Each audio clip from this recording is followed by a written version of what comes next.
My name is Lena Marquez, and the night before Christmas, my parents called just to tell me there wasn't room for me.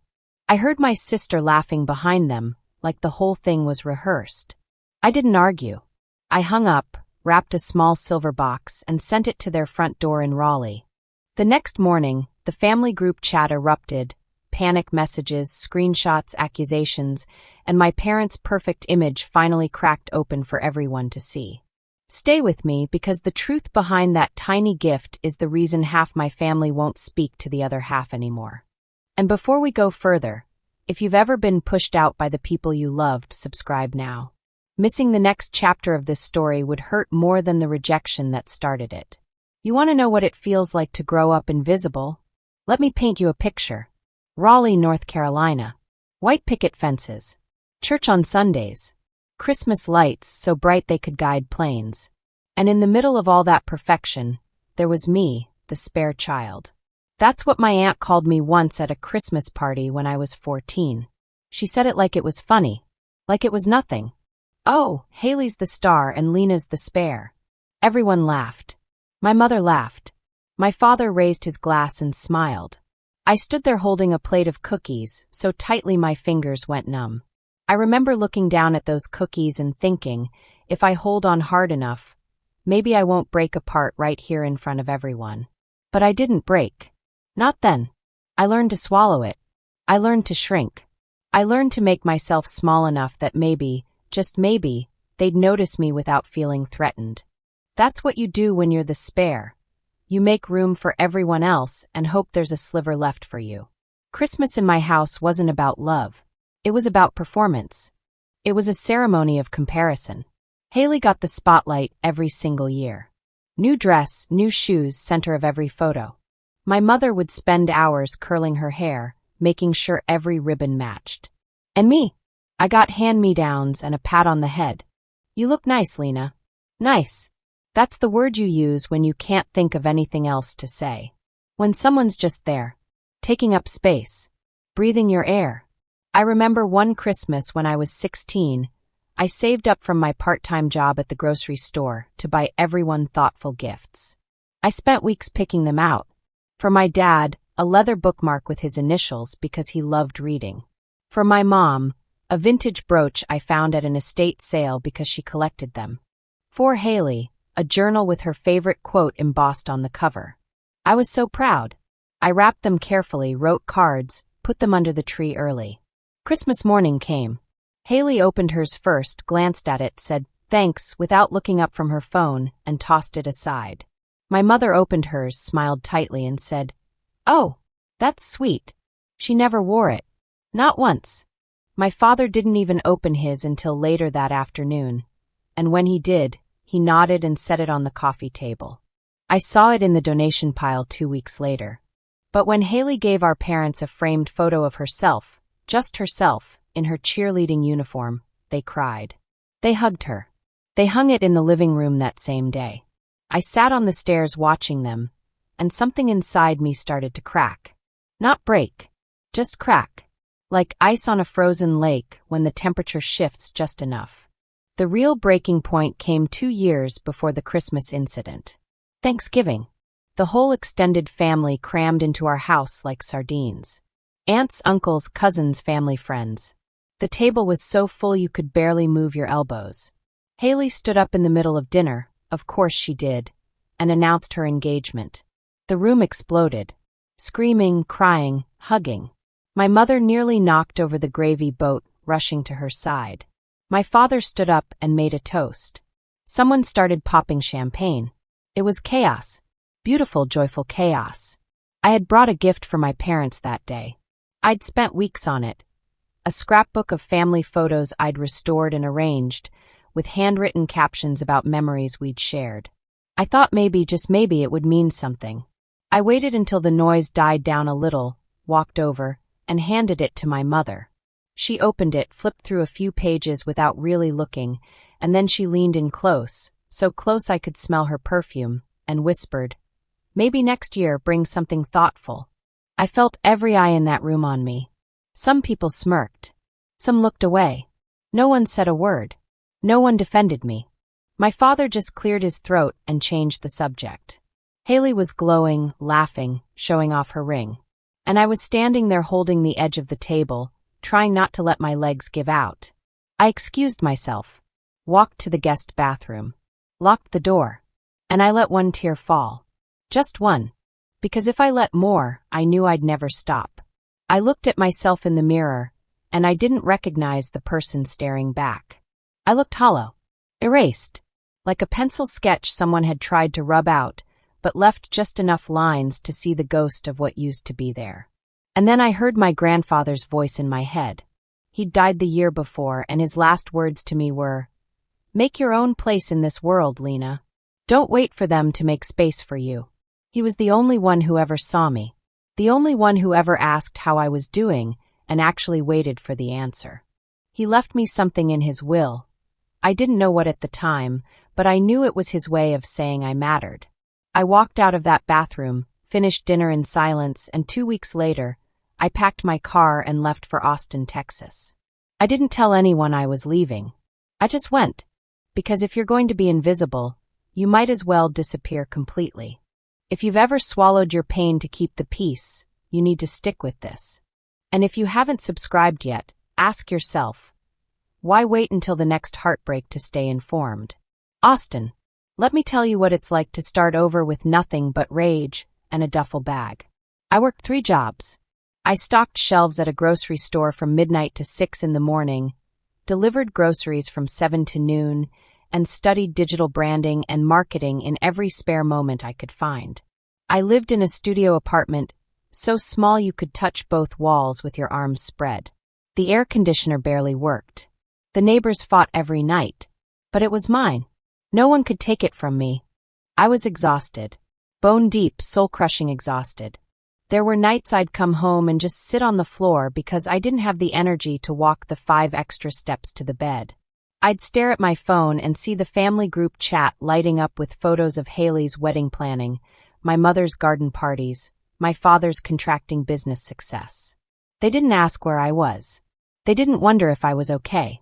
I was the ghost daughter, and ghosts don't get missed until someone needs to blame them for the cold draft in the room. My mother told family friends I was wasting my potential. My aunt posted on Facebook asking if anyone had heard from me because I'd gone off the rails. Cousins texted asking if I was in trouble, if I needed help, if I'd finally lost it. Not because they cared, because they wanted the story. They wanted to confirm what they already believed, that I was the failure, the spare, the one who couldn't cut it in the real world. But I kept going. I kept grinding. And then I got lucky, or maybe I earned it, I still don't know which. A small boutique owner named Carolyn gave me a chance. She was skeptical at first. I could see it in her eyes when I walked into her store with my portfolio of practice projects and student work. But she needed help, and I was cheap. She let me rebuild her online presence, new website, social media strategy, email campaigns, the whole package. 3 months later, her holiday sales tripled. She started getting orders from across the state. People were walking and asking about that brand they saw online. She cried when she paid me my first real check. She hugged me and said, "You saved my business." I didn't cry. I just smiled and said thank you and walked out to my car, and then I sat there in the parking lot and let myself feel it. Pride. Actual pride. For the first time in my life, someone valued what I could do. Word spread. Small business owners in Austin started reaching out. I built a portfolio. I learned new tools, new platforms, new strategies. I failed sometimes, campaigns that flopped, clients who didn't pay, designs that missed the mark. But I kept going. I kept learning. And slowly, I started to climb. I rented a better apartment. I bought a reliable car, nothing fancy, just something that didn't break down every other week. I started eating real meals instead of ramen and gas station coffee. I built a circle of colleagues who respected me, who asked for my opinion, who treated me like I had something valuable to say. My voice changed. I could hear it. It got steadier, grounded. I stopped apologizing for taking up space. Back in Raleigh, my family still thought I was struggling. They still thought I was scraping by, barely surviving, probably regretting my decision to leave. I saw the pity in their texts on the rare occasions they reached out. Hope you're doing okay out there. Let us know if you need anything. They wanted me to fail. They needed me to fail. Because if I succeeded, it meant they were wrong about me. And people like my parents can't afford to be wrong. So I let them believe it. I went silent in the family group chat. I stopped responding to holiday texts. I became a ghost in my own lineage. I disappeared. And I waited. Not because I was planning revenge. Not yet, anyway. But because I knew deep down that one day they'd show me exactly who they were. And I'd be ready. She disappeared from their lives until the Christmas box forced her name back into every conversation. Subscribe now before the next twist hits you unexpectedly. And if you don't, tell me in the comments, what's holding you back? 3 years later, I opened my own office. Downtown Austin. Nothing massive, but it was mine. Floor-to-ceiling windows overlooking the city. Warm lighting that made clients feel comfortable the second they walked in. A waiting list that stretched weeks out because people wanted to work with me. Me, the spare child, the failure, the one who was wasting her potential. I had 12 employees. I had corporate clients. I had a reputation for being sharp, creative, and reliable. I dressed better. I spoke with confidence. I stopped second-guessing every word that came out of my mouth. I learned to set boundaries without guilt. I learned to say no without explaining myself to death. I learned to exist in a room without shrinking. And the wildest part? I didn't even think about my family that much anymore. They were background noise. A faint hum of old pain that I'd learned to tune out. I had friends. I had work I loved. I had a life that felt full. I didn't need their approval anymore. I didn't even want it. But they didn't know any of this. As far as they were concerned, I was still struggling somewhere in Texas, probably waiting tables, probably lonely, probably wishing I'd stayed home where I belonged. They never asked. They never checked. They just assumed. Because that's what you do when someone doesn't fit the narrative you wrote for them. You write them out. I didn't correct them. I didn't send updates. I didn't post on social media. I stayed invisible by choice this time. And it felt powerful. It felt like control. For the first time in my life, I was the one deciding when and how I showed up. I thought maybe that was the end of the story. That I'd just keep living my life, and they'd keep living theirs, and we'd drift apart like old ships passing in the fog. I thought maybe the pain would just fade into something dull and manageable. And then they canceled my Christmas invitation. The silver box wasn't revenge. It was the truth delivered with a bow. It was December 23rd. I was wrapping up a client call when my phone buzzed. My mother. I almost didn't answer. But something told me to pick up. Maybe curiosity. Maybe just muscle memory from all those years of jumping when they called. Lena. Her voice was tight. Uncomfortable. Hi, sweetie. Listen, I wanted to call before it got too late. We're not going to be able to have you for Christmas this year. The house is just it's full. Haley's in-laws are coming, and we've got cousins staying over, and there's just no room. You understand, right? No room. I heard my sister laughing in the background. Not giggling. Laughing. Like this was funny. Like I was a punchline they'd practiced before the call. I could picture them in the kitchen. My mother holding the phone, my father standing nearby nodding along, Haley smirking with her arms crossed. I didn't argue. I didn't cry. I didn't beg. I just said, I understand. And I hung up. I sat there for a long time, staring at the wall. And I felt it, that old crack in the ice, the one that started years ago, splitting wide open. Not sadness. Not hurt. Something colder. Sharper. Clarity. Pure, crystalline clarity. They didn't cancel because there was no room. They canceled because they wanted me to know I didn't matter. Even after all this time, even after all the distance, they needed to remind me of my place. They needed me to feel small again. They needed me to remember I was the spare. But I wasn't that girl anymore. I wasn't the one holding a plate of cookies with numb fingers, pretending to be okay. I wasn't the one whispering in bathrooms, letting one tear fall and swallowing the rest. I was someone who'd built herself from nothing. Someone who'd learned to take up space. Someone who knew exactly what she was worth. and I was done shrinking. I opened my desk drawer and pulled out a folder I'd kept hidden for 3 years. After my grandfather died, I'd started asking questions. Quiet questions. Legal questions. I'd hired a lawyer in Raleigh to look into the estate, and what we found made my blood run cold. My grandfather left me 1/3 of his estate. 1/3. Enough to change my life. Enough to give me a foundation. But I never saw a penny. My parents forged documents. They split my share between themselves and Haley. They erased me from the will like I was a typo they were correcting. Clean. Calculated. Deliberate. I had proof. Photocopies of the original will. Photocopies of the forged documents. Timestamps. Signatures that didn't match. My lawyer had verified everything. We could have taken it to court. We could have destroyed them legally. But I didn't want money.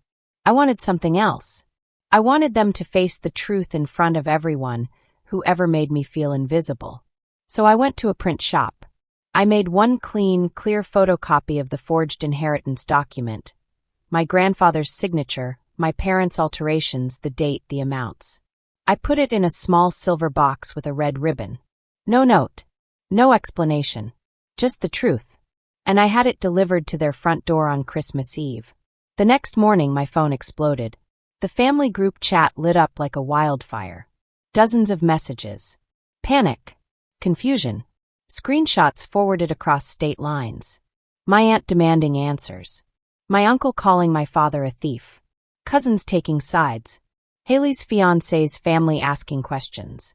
My mother begging people to wait for the full story. My father going silent. Because there was no story. There was only the truth. They stole from me. They lied. They erased me. And now everyone knew. If you've ever wanted to confront someone who wronged you, stay close. And if you're watching without subscribing, at this point, you're choosing confusion over clarity. It took them 2 weeks to call. 2 weeks of their reputation crumbling in real time. My father's contracting business lost 3 major clients. Turned out people don't trust thieves with their home renovations. My mother got quietly asked to step down from her church committee. Haley's future in-laws started pulling back from wedding planning, asking for some space to think things through. Cousins who'd spent years kissing up to my parents suddenly stopped answering their calls. And then my mother called me. Her voice was shaking. "Lena, please. We need to talk. This has gotten out of hand. There's been a misunderstanding, and we need your help to fix it." My help. Not an apology. Not an explanation. My help. I didn't respond right away. I let her sit in the silence. Let her squirm. And then I said, "I'll meet you. But it's going to be on my terms. You come to Austin. You come to my office. Next Tuesday at 2. She tried to negotiate. "Can't we just do a phone call? Or maybe you could come home and we could." "Next Tuesday. 2 o'clock. Or don't come at all." I hung up. They showed up 15 minutes early. I made them wait in the lobby for 20 minutes. I wanted them to see the walls lined with awards and client testimonials. I wanted them to sit in chairs that cost more than their monthly car payment. I wanted them to feel small. When my assistant finally brought them into my office, I was sitting at my desk, backlit by the Austin skyline. I didn't stand. I didn't smile. I just gestured to the chairs across from me and said, "Sit." My father looked around like he couldn't quite process what he was seeing. My mother's eyes darted from the framed photos to the polished furniture to the city view. Haley wouldn't look at me. She stared at her hands like a child being scolded. I let the silence hang there. I let them shrink. Finally, my father cleared his throat. "Lena, sweetheart, there's been a lot of confusion and we think—" "Don't call me sweetheart." He stopped. Blinked. Tried again. "We think there's been a misunderstanding about your grandfather's estate, and if we could just sit down and talk through this like adults." I am sitting. You're the ones who are about to stand up and leave if you don't start telling the truth. My mother's face crumpled. "The waterworks. Right on cue. Lena, please. You don't understand what it was like. Your grandfather's estate was complicated, and we were just trying to protect you." "Protect me? You stole from me. You forged documents. You erased me from his will and split my inheritance between yourselves and Haley. That's not protection. That's theft. We were going to tell you. When? When were you going to tell me? After Haley's wedding? After you retired? After I died? Silence. I leaned forward, kept my voice calm, steady, cold. Let me tell you what I understand.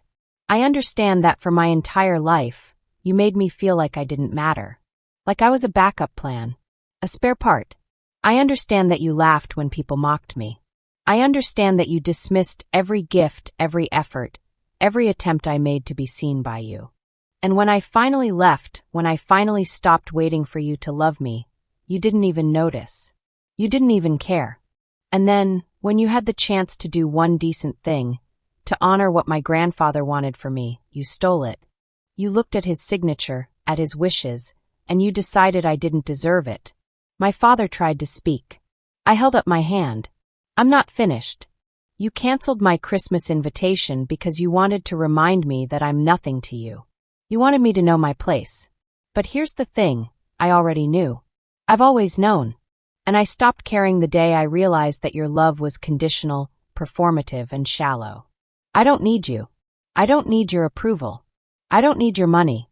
I built this without you. I became someone without you. And now you're sitting in my office, in my city, begging me to fix the mess you made. My mother was crying. Real tears this time. My father looked like he'd aged 10 years. Haley was still staring at her hands, shoulders shaking. What she tells them next might be the coldest response you've ever heard. I stood up, walked to the window, looked out at the city I'd made my home, and then I turned back to them. Here's what's going to happen. I'm not going to lie for you. I'm not going to tell the family this was a misunderstanding. I'm not going to fix your reputation for free. If you want my help, if you want me to consult on how to rebuild your image, how to manage this crisis, how to salvage what's left of your lives, I'll do it. But you're going to pay me. Full price. Same rate I charge every other client. No family discount. No favors. You want my expertise? You pay for it. My father's jaw dropped. You can't be serious. I'm completely serious. You treated me like I was worthless. Now you get to pay me what I'm worth. My mother shook her head, mascara streaking down her face. We're your parents. You were my parents. Now you're just people who need help. And I'm someone who provides a service. Take it or leave it. Haley finally looked up. Her voice was small. Broken. Lena. I'm sorry. I met her eyes. Saw the little girl who used to get everything while I got nothing. Saw the golden child who never had to fight for a single thing. And I felt nothing. No anger. No pity. Just a blank, clean space where all that pain used to live. Sorry doesn't give me back the years I spent believing I wasn't enough. Sorry doesn't undo the theft. Sorry doesn't make you less complicit. You benefited from what they did. You knew. Maybe not right away, but you knew eventually. And you said nothing. She started to cry. I didn't move. My father stood up, shaking. This is unbelievable. After everything we did for you. Everything you did for me? You gave me a roof and food and the absolute bare minimum, and you act like I owe you my life for it. That's not parenting. That's hostage-keeping. You didn't raise me. You tolerated me. There's a difference. He turned to leave. My mother followed. Haley hesitated, looked back at me like she wanted to say something, then walked out. I stood there in my office, heart pounding, hands steady, and I felt lighter than I had in years. And if you're still not subscribed, tell me in the comments. Why watch stories like this but stop right before the ending? That was 8 months ago. My parents never hired me. They tried to ride out the scandal on their own. It didn't work. My father's business is hanging on by a thread. My mother lost most of her social circle. Haley's wedding got postponed indefinitely. Her fiancé's family couldn't handle the optics of being associated with those people. Some relatives reached out to me privately. Apologized. Asked if I was okay. A few of them I let back in. Most of them I didn't. Because I learned something important through all of this. You don't owe people access to your peace just because they share your blood. I still live in Austin. I still run my business. I'm doing better than ever, actually. I expanded into consulting for nonprofits and social enterprises. I hired 3 more people this year. I bought a house with a backyard and a garden. I adopted a dog. I have friends who show up when I need them and who let me show up for them. I have a life that feels full and whole in mine. I think about the girl I used to be sometimes. The one who stood in that bathroom at Thanksgiving, holding back tears, trying to disappear. The one who clutched a plate of cookies so hard her fingers went numb.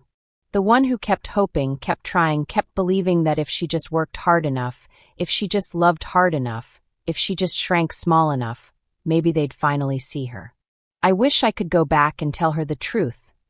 They were never going to see you because they didn't want to. And that's not your fault. That's theirs. You are not the spare. You were never the spare. You were the one who got away. I don't regret sending that box. Not for a second. Because it wasn't about revenge. It was about truth. It was about refusing to let them rewrite history. It was about saying out loud in front of everyone, I existed. I mattered. And you tried to erase me. They told me there wasn't room for me. Turns out all I needed was room to grow. Subscribe so you don't miss the next chapter. People hide things, and you deserve to know the signs before it happens to you.